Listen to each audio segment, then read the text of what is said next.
Hello, everybody. This is Jeff from Kingdom of Honor, alongside, as always, Shane. And if you're noticing something a little different here right now, it's that I'm starting it, which is kind of a weird little thing. But the reason why is because this is a new take on a new show that we are thinking of exploring a little bit further. Yeah, we're going to discuss Shane's book addiction. Shane. Now, you know I'm not a big reader. And with just his book addiction, he's not exaggerating. Like I'll be sitting down like watching an episode of Justified, and as soon as a commercial comes on, I'm starting to read a few pages of a book between until the commercial is over. All right, So that's just sad. And I get it, and I get it, because I've got, my weird little passions that you look at me and go like, what the fuck? Like, in that little time break, I'm checking sports scores. right. So, it's the same thing, just a little bit different. But, um, you know, we discussed it this week, and as always with our shows, they morph over time. We've got one idea of what we're going to do, and eventually it'll probably morph into something else. But it'll be entertaining as always because I get a chance as a non-reader to poke fun at Shane, but also get educated, which is a good thing. Um, and as time has gone on, like Shane's the one who got me into NJPW because he wouldn't stop talking about it, and various other shows throughout, time that I started watching because of it. So it may end up, And Jason Aaron's Thor. yeah, yeah, and I mean, he did get me into, I think the last time, like novels, I think the last actual novel I read was The Life of Wyatt Earp. Um, and that was back after Tombstone came out because I got so fascinated with Wyatt Earp that I read the book. Um, and that was probably the last time I read an actual book.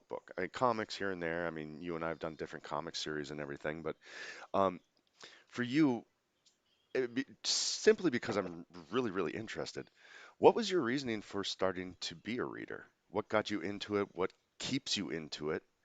Um, literally, I've heard people talk about how it's the imagination, it's you being able to envision things, it's the description of stuff that is so much different than in a movie. Where did it You know, start? um, what I what I kind of remember from growing up is, I don't think we've ever talked about this, Jeff, but I actually went to a Catholic school growing up. From the time I was in first grade until my family and I moved away from the United States and to South Korea for a few years.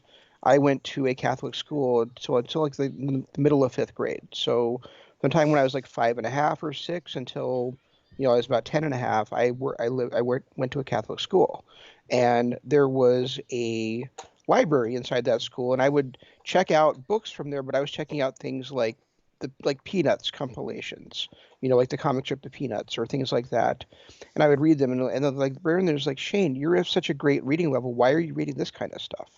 You should be reading these little comic strips. You should be reading like actual books.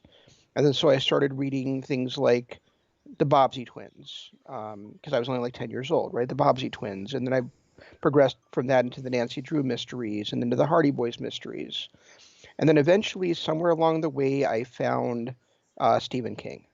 Um, and then I read, pretty much his entire library.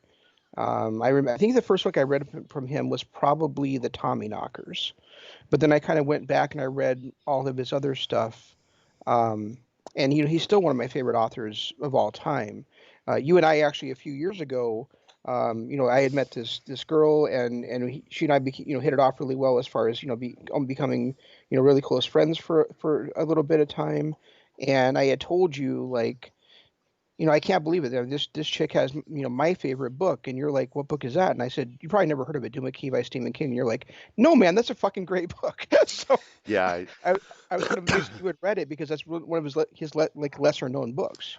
before Um, and it's not like for me, it's not that I gave up, and I apologize for cutting you off, but it's not that I gave up or never was a reader. I just as I got older and had kids and started working more, like even now my job is, a 60 plus hour a week job. I just get exhausted, and every time I read a book, it's to put myself to sleep. And I'm hmm so exhausted that I don't want to start reading a book at 5 p.m. I'll be asleep by 5:30, and then nothing gets accomplished. So it's literally morphed into I just haven't had the time to sit down and read. But I did. I mean, I went through a stretch until probably I was 30, 35, where that was what I did. I read a lot of the Stephen King books. I love the Stephen King books. I hate the Stephen King adapted movies, Yeah, and I hate that he cannot end a story to save his life. But he has such detail in his books that gets lost in every single movie. right. Um, and as I was reading those Stephen King books, I also then kind of started reading some Tom Clancy, kind of like those political thrillers, and then some John Grisham. Starting by watching the movie The Firm with Tom Cruise, and my mom's like, that's not even like the book," and I'm like, "Well, let me read the book then." I was probably like 13 years old at that time, 14 years old. Well, Um, and then one summer, I started just reading every single thing that Dean Koontz had put out. He was Dean R. Koontz at the time. Now he's just Dean Koontz, and to the point where I was actually working as a civilian on a military base, just like doing like inventory and mowing lawns and that kind of thing. And one of the guys that I was like a private I was working with, he's like, "Dude, that guy spent his whole life writing those books, and you're gonna read them all in one summer." that's funny. And I literally at that point I'd read every single book that he's put out. Since then he's been a monster putting things out. So that's kind of fallen by the wayside for me. But yeah, I really did end up reading basically within that year or that summer had read everything he'd ever put out. Um, but and then in reading the Stephen King stuff is kind of where my love of reading fantasy started with The Dark Tower. The Dark Tower series is maybe the most unique fantasy story ever written. Um, and then I read that, and then he wrote a lot of those books like fairly rapidly, including Wizard and Glass, which is kind of like a Western style fantasy. Um, and then he didn't write those for a long time, and I read things like Lord of the Rings, and then I read the Harry Potter books to my daughter, um, and she kind of fell in love with reading from that. Um, and then I kind of and I would also like again like read stuff like John Grisham. I read a lot of his stuff. I pretty much would buy every single book of his when it came out. That's kind of fallen by the wayside now. Um, and now I'm just pretty much into a lot of fantasy, and it kind of picked up again for me with fantasy with Brandon Sanderson's Mistborn series. Um, and I'm just kind of like reading a lot of fantasy right now, but I'm also reading a lot of crime stuff. And I would say, another, author that I really love a lot right now is Lee Child and his Jack Reacher series. If you've seen the movies, it's not the movies are nothing like the books, you Yeah. know. So Well, one thing, and I lump books into a category of entertainment art. Um, okay, books, music, movies, things that are produced. It's art, and it's produced to entertain the masses. TV shows, wrestling's a perfect example of it. And the one thing that I like the most about books is that every other entertainment art, they come out their first album, like musicians, their first album is just this amazing thing, and then the second one slides. Typically a TV series, their first season is, oh my God, how can you ever top that? And then second series kind of falls back a little. Second season falls back a little bit. And same thing with movies. Usually the sequel is never as good as the as the original. And when you look at like books and novels, especially sci-fi novels, who are creating a series, they have the reason why that first product is always so good is because that's their life's work. They've spent their entire life with these ideas and forming the perfect songs, perfect album. They're, getting the perfect script for their movie, and that's why the first of everything is always so good. The second falls back because now that first thing was so great that people demand another one almost immediately. So they rush through. Yeah, they're talented, so they can pull it off, but it's never quite as good as the first. With books, especially when you look into like J.K. Rowling and the the Harry Potter series and you look into, pretty much any multiple book series, that entire story is their life's work, not just the first installment of it. So they're looking, when they're writing these book series, they're looking long term. So they're able to keep that greatness from the first book going into the second and the third and the fourth and the fifth because they have a long-term vision as opposed to here's all my life work right in the first thing ever. There you go. And also, as they keep writing, they learn more about how to outline, how to edit, what works, what doesn't work, how they get into their characters' heads, how their prose style is going to be. So typically, an author's first book is often, their worst book because they're still finding their voice and their style, Right. and they're going to keep getting better and better in that vein. You know, my current favorite fantasy series is called The Faithful and the Fallen by John Gwynne. I mentioned this to you about 2 weeks ago when we did that show about the 100 best fantasy series, and I Right, right. said, that Ruin by John Gwynne should definitely be on this list. Um, and his first book, he was actually coming home with his wife from seeing the movie The Return of the King, and his wife said, "You should write a novel," and he's like, "What? I'm not going to write a novel." And then he kind of thought about it and he did it, but it took him like 10 years to write it. Um, and it was called it's called Malice. The four books in the series are Malice, Valor, Ruin, and Wrath, so which are just amazing names for books. And Ruin really does just ruin you. So, and then they got great covers as well with like all weapons on them.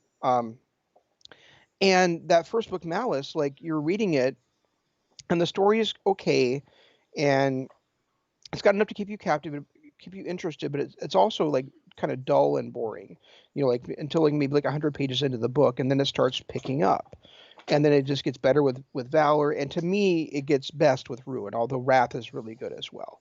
So, but you can definitely see the progression of this author, and even though it took him 10 years to write that first book, and about a 14 months for each of the next three books, they're definitely a level above that first book. Well, you just kind of tapped into it a little bit. The next question I was going to have was going to be who's your, all-time favorite author, and you just kind of mentioned who it is right now. Um, but when you look back at, everything you've read, everything you've done, who would you stack up there as your favorite author? If I'm going to, from my history of reading, if I'm going to pick one, it's Stephen King. And like I said, my history of reading is a lot less than yours, and I still hate his endings with a passion. But the story that he tells leading up to that ending is absolutely phenomenal. So if I'm ever gonna read a book, the first one I'm gonna grab is a Stephen King book. Now, where are you at as far as your authors go?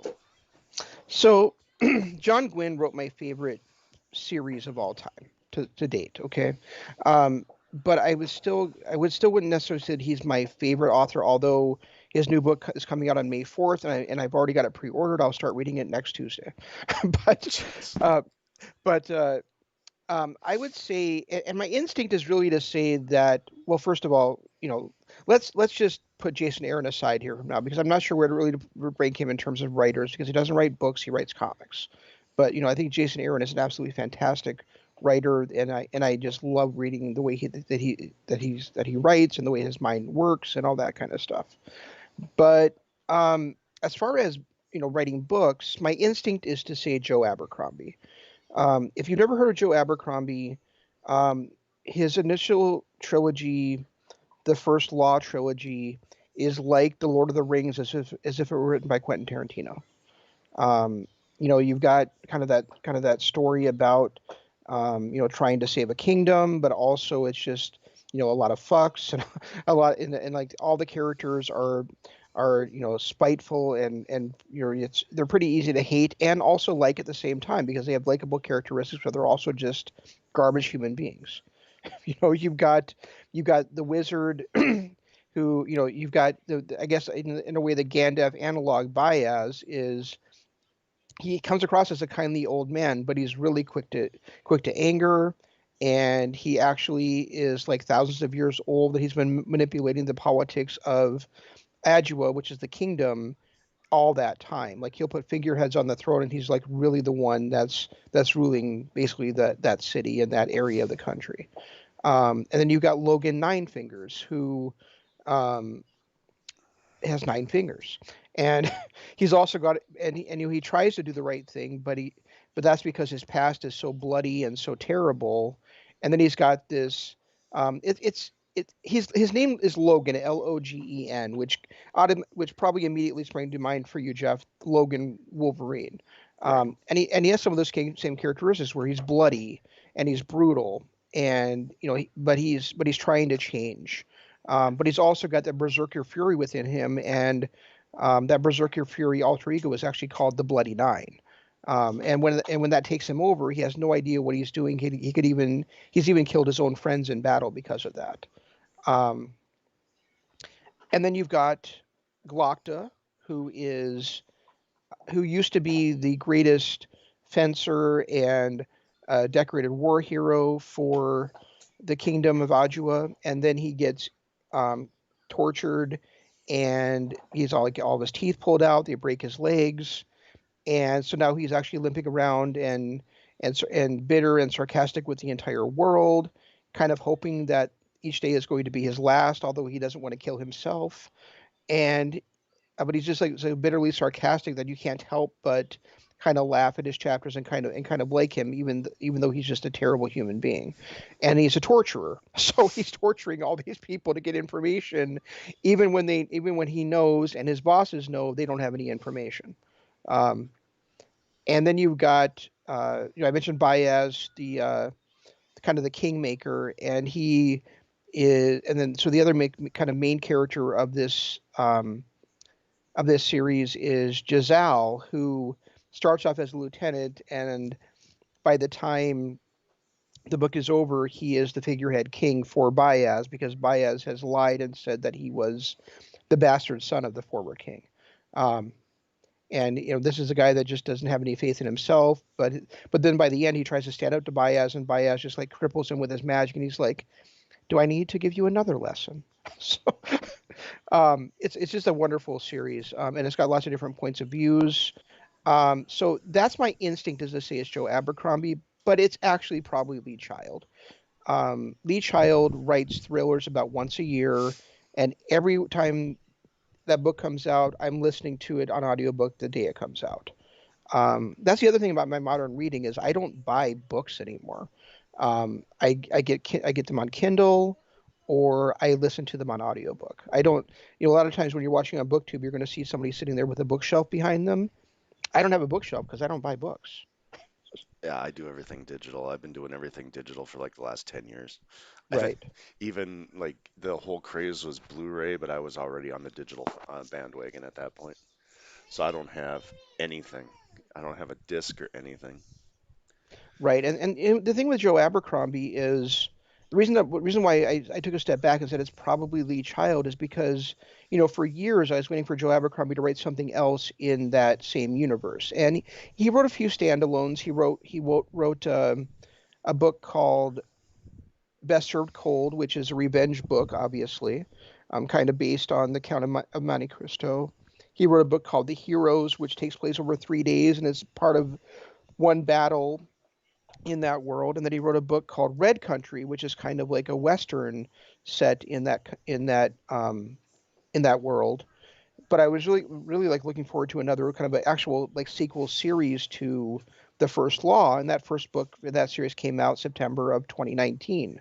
I have not read it yet. So um but what I have been doing this year is I'm trying to like reread the stuff that came before that. I just finished Best Served Cold about 10 days ago. I'm going to start I was going to start The Heroes last week, and then I heard that that new John Gwynn book is coming out, and I was like, okay, I'm going to pause that. And Right. but my goal is by the end of this year to have finished the new trilogy by him, which the third book comes out in September of this year. So Well, you'd mentioned their audiobooks. yeah. And I have to call back to this because I think one of the best Star Wars stories was not George Lucas, but a guy named Timothy Zahn. Um, and I listened to his trilogy all on audiobook. And I think the thing that I liked the most about the audiobook experience is they did different character voices. They had different characters playing different voices for different characters. They had sound effects in the background, things like that. And you know, if audiobooks could all be like that, I'd probably be back into it. Because listening to something is a whole lot easier for me than watching it or, actually sitting down and reading it. Right. I mean, that's something you could do with your kids there. If they're playing in the background, then you could just pause the book while they're, when they need to talk to you and that kind of thing, Right. instead of trying to, pick up on the same page where you and trying to remember where you were, you know. Or, if you're doing dishes, you can listen to an audiobook, or if you're driving, Right. So Yeah, and like I said, the Timothy Zahn series to me is a better Star Wars story than the actual George Lucas one. yeah, there's this book called by Brandon Sanderson called Warbreaker. That's kind of like what you're talking about, where it's got like the music in the background, and it's got sound effects, and it's almost it's more actually more like a audio play than an audio book in that sense, Yeah. you know. Um, but yeah, I definitely know what you're talking about. I did not listen to those audiobooks that way, but I did love those books. Right. Right. So Yeah, and the thing I enjoyed is that it wasn't a monotone one person reading type of story and you got to realize that when I listened to these on audiobook, it was like tapes. It wasn't digital, it wasn't CDs. So we're going back a ways. But I remember back then when I tried to listen to other audiobooks, it was just the author reading his book word for word. And that just never really sat well with me because it got too monotone and it's like, okay, now I'm sleepy. yeah, I get that. Um, I'm actually listening to a book right now on audiobook, and I'm kind of feeling the same way about it, and I'm just wondering if I would have enjoyed it more if I had actually like read the book or not. It's called Jade City by Fonda Lee. Have you ever heard of that book, Jeff? I have not. Okay. So it follows a family, and actually two different like crime families in an urban fantasy setting. And it borrows from different Asian cultures, like like Japanese, Chinese, probably a little bit of Taiwan in there, um, in a city called Janlun. And and you have Lon, who is the pillar, like the head of the crime family, and then his brother Hilo, who is the what's he called, the hand or something like that, where he is like the let me just double check. Ow. Um, Even your dog doesn't my want you touching a book. the horn. He's called the horn. And and he's kind of like the head of the like the military, like not the military, but like the kind of like the head of like the gang arm of the clan. And then you've got their sister, who eventually becomes the weatherman, which is kind of like the head of the political side of the clan. Um, but I'm reading this, and I'm not well, reading it by audio, and the author is kind of like a little bit what you're talking about, like a little bit monotone. He doesn't do a great job of, modifying his voice for the character voices like a lot of great audiobook narrators do. And I had heard about this book recently, listening to a couple of different booktube or channels, and it was kind of pitched to me as, you know, the Godfather in a urban fantasy setting in an Asian culture. And I can see the comparisons, I really can. But my problem with it, I think, is mostly that it's more plot driven than character driven. So you really don't like get like a good sense of the characters to me, or like a lot of their motivations and stuff like that. And it's just like a bit of a like a historical, like this happened now. You know what I mean?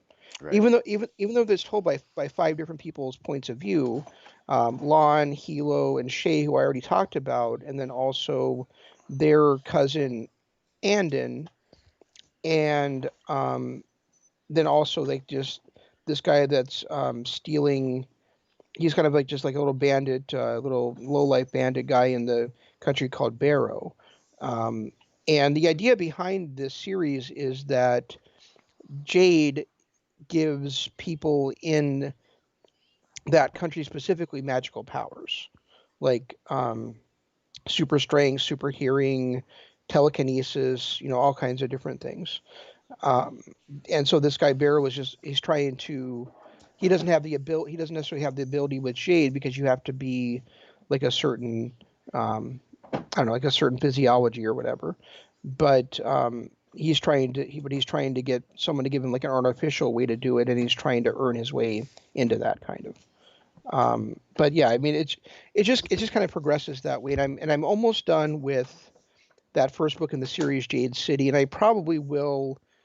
My dad's already bought an audiobook that we share, so I probably will go and listen to the second one. But I'm just kind of wondering, did this book really deserve to be on the 100 best fantasy series of all time, fantasy books of all time list? Well, one thing And I don't, and I'm just kind of wondering to myself, like, why are people praising this book? Because I just don't get it so far, one you thing know. I like about like TV shows, and things like that is I can watch multiple TV shows at one time.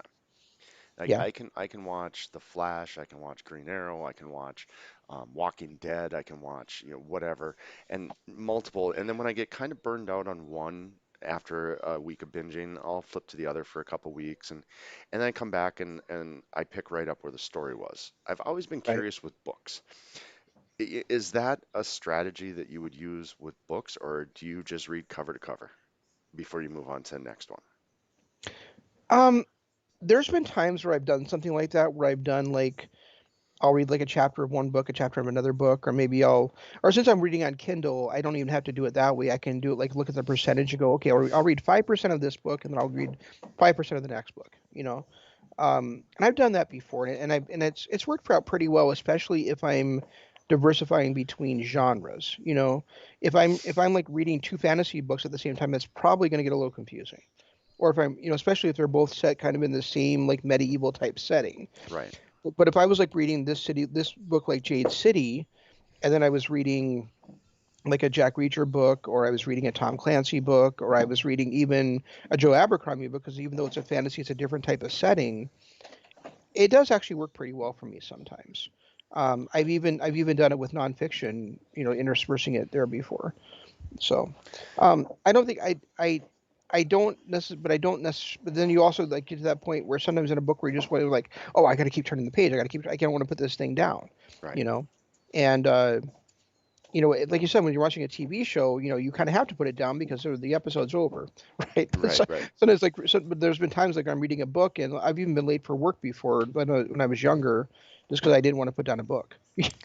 And like I said, it's been a long time since I've read an actual book. So I don't know. I mean, we're talking, oh God, 25 years since I've really read any kind of books. Um, is each chapter like an episode, or is it, just like the first act in an opening part of a TV show, or how's the layout on that? Like, could you feasibly see the ending of a chapter being the ending of an episode, so it's a good break point? It depends on the book, man. Um, like when you're reading something um, like I mentioned like John Gwynn, right? Right. When you're reading something like by him, um, like the Faithful and the Fallen books, it's told a bit like A Song of Ice and Fire by George Martin, where each chapter basically is a different point of view from a different point of view character. Okay. And so there's times in that where you probably would be okay like doing that, and they're actually pretty short chapters. You could even like maybe like read for probably like 5 or 10 minutes, and you'd be done with one chapter and move on to something else. But then there's also times like when it keeps progressing and building up, where each of those chapters might be another part of the same battle that's going on, and you kind of don't want to. You're like, no, I got to see what happens next, um, and you don't want to keep missing it. Or if you think about like Stephen King, sometimes his books don't even have chapters, right? No, they Where don't. where like it'll just go like star star star and it'll be the next section of that book, or it might even just jump to the next paragraph and it's a totally different scene and scenario. So it's going to Someone depend on what you're reading. I'd heard somewhere, and I don't know if this is true or not, but someone had mentioned to me once that the reason why Stephen King does that is because he wrote his movies purposely wanting them to be adapted, or he wrote his books purposely wanting them to be adapted into movies. Who did that? Stephen King. Oh, really? So he didn't, and I could be wrong. It's just something I've heard before, but that's what the reason why he doesn't use the chapter system. He uses the star system, is because that was to signify to the director that that was the end of the first scene. Um, Well, and they've done a pretty awful job adapting those then. yeah, some of them are really, really rough. Um, but that was what I'd heard. And again, I don't know if it's true. I heard it through a grapevine from a friend of mine who supposedly heard it from, somebody that knew anything, but that was what I had heard. And I know, we talked about this. We were going to just kind of dive into what your book addiction was. And I know that we want to do this. It's kind of a new series we're looking at, and of course, as always, it'll morph over time. But where do you want to go next week with this? I know you've got that new book coming up. That's you're starting on Tuesday, and the problem with books, it's not like an hour long or a 3 hour long movie or something like that, where we can get her done in 1 week. Yeah, it'll probably take me close to a month to read that book. But I will at least have finished Jade City by our next show. And I'll be able to talk more fully about how I felt about that book. We could maybe just start by talking about non-spoiler stuff, and then we can like go into spoiler stuff for people that may want to read it later on. I may have started Jade War by then as well. Right. I just did finish a book yesterday, so we could probably talk about that next week. And we could talk about like my plan for reading for the rest of the month and the rest of the year at that time as well. Well, guys, we've got some things going on. I mean, we will be back tomorrow with our normal shows, our pop culture show in the morning, where if you haven't had a chance yet and you want to follow along and listen with us, be sure to go check out Shadow and Bone. Um, I was pleasantly surprised with those first 4 episodes, and we'll discuss that tomorrow morning at our normal time, 9:30 Central. And then, of course, immediately following that, we got wrestling talk, and not a ton going on again this week. AEW and NXT had their fun, and we've got this nice big pay-per-view coming up here, or not pay-per-view, but big show coming up in New Japan. I'm sure we'll discuss. And also making some changes to our Patreon page. Gonna end up having a lot of free content on there. So hopefully that'll be up and running. It is up now. You can still listen to a lot of stuff, but I'm working on making a lot more free content on there. And we're going looking at doing some of our exclusive shows that are specifically for Patreon again. And that's patreon.com/Kingdom of Honor. And then, of course, if you're listening on YouTube, hit the like button, hit the subscribe button, ring the notification bell so that you can get all the content that we have coming up. And hoping to have a lot of it and starting to explore different ideas like we're doing with Shane's little book addiction here. So if you have any ideas of anything that you might think would fit into our kind of categories, shoot them over to us. We're looking for a lot of different ideas and looking to build some content here and try to diversify and get as many people listening to Shane as we can. As well, they should. Um, can I give you a recommendation, Jeff, for as far as audiobooks? Yeah, Okay, so um, you and I are both big fans of Buffy the Vampire Slayer, uh, and right, Sarah Michelle Gellar. and Supernatural, Yes. and Angel. Hmm. Um, have you ever heard of the Dresden Files by Jim Butcher? I've heard of it, never really looked into it, but I have heard about it. Okay, so I read the first book or two of that series, and then either the second book or the third book kind of turned me off, and I thought, oh, this is just boring and dull.